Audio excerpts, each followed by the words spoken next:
is 5:50 or so in the morning, and we are on our way to the dyno to answer everyone's question. What kind of power did it make with the Trinity mid-length manifold after swapping over from the ported LT2? I believe you are more excited about it than I've been. I've been struggling to get any time off work. We've got a little time. I'm going to head up to the dyno.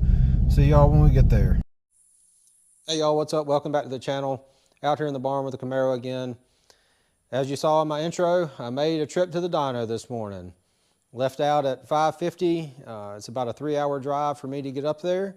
Got up there just before 9 o'clock. We got the car on the lift. Got a wideband put in the exhaust. Got it over to the dyno bay. My guy uses a mainline Pro hub. And we got it bolted up to the dyno, and we had a major hiccup. So his computer crashed that operates the dyno. The software glitch, something happened. Tried rebooting it a few times, tried restoring it back to last week's stuff when it was working. Nothing happened, couldn't get anything to work, so he sent a message to a support guy, but that has helped him out before.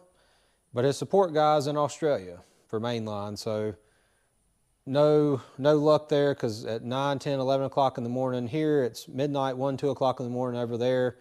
So that didn't work out. He posted in a Facebook support group for mainline. No responses in there. So I couldn't get the numbers for you. I think everybody was probably more excited to see the numbers than I was. I was definitely wanting to know what the contrast was to compare to the graph with the ported LT2 and the LT5 throttle body versus this Trinity mid-length and the 103. But couldn't do that, so I got him to just take a rip down the road and data log it and make sure air-fuel ratio and everything was spot on. And it was. That surprised me. I thought with the bigger throttle body and everything would have been a little bit lean. So I feel much better about going out and driving the car hard and having fun, knowing I'm not going to burn anything up because I'm running it lean because I made those changes. So that worked out well. You know, it's not his fault that the computer crashed. So no hard feelings towards him. He apologized a bunch of times, which was unnecessary in my book. But, you know, you see it online all the time. People get pissed off when something goes wrong with their car, their tuning or whatever. And there's, oh, he had to have it an extra day and this and that. It's like, look, you want the guy that's calibrating your car to be particular. You want him to keep the car until it's 100% and he's happy sending it off with you and not worry about it blowing up himself. So that's a good point that I don't see a lot of people talking about, is when you modifying vehicles, things happen sometimes where they're, like today, the dyno messed up. You could get the wrong part shipped to you because, you know, people are human, make mistakes. You could order something, and depending on what company you order from, a lot of companies don't, especially smaller businesses, don't update their websites real regularly. So something may be listed in stock, but you really got a 4 to 6 week lead time because they're waiting on the manufacturer to send parts. Or, you know, some things people say, you know, lead time is whatever, and they're waiting on the manufacturer to send them the parts. And I see posts all the time, oh, why hadn't I got my parts yet? This is bullshit, blah, blah, blah, blah, blah. Well, if the company you order it from is waiting on the manufacturer to ship it to them where they can ship it to you, it's out of their control. You know, today's incident with the dyno not working was out of his control. We had every intention of getting this thing hooked up and getting the numbers for y'all, but that wasn't going to happen. So you just got to be patient, and this is a game of patience. Not everything is going to work out. Sometimes things break. Sometimes you don't get the right part. Sometimes it takes a long time. And if you can't be patient and just keep your cool about that, you just need to go ahead and pick yourself another hobby, because you're not going to do well with this one. Other than that, I'm happy to know the car is running well. I'm going to make another trip, like I said. We're going to get those numbers. I'm going to post that video. I'm sorry it's taken so long, but I work a full-time job. I'm very busy, a lot of responsibility.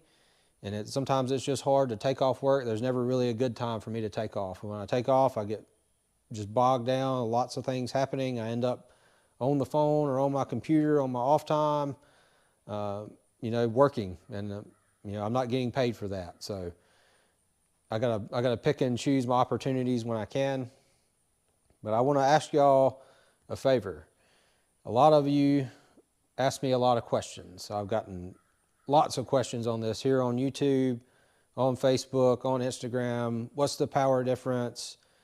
What's the install? How did you do this? How did you do that? And I see a lot of you that are asking me these questions aren't subscribed to the channel. So if you're asking me a bunch of questions, and even if you're not asking me a bunch of questions, I want you to subscribe to the channel anyway. Like and subscribe, comment, turn on the post notifications, and you'll know when I post these dyno numbers. I told a couple of people that the last few days, like, hey, if you want to know, subscribe. That way you'll know when that video comes out, because I can't remember every single one of y'all's YouTube handle to mention you, to let you know what the numbers were. I can't do that. And it's free.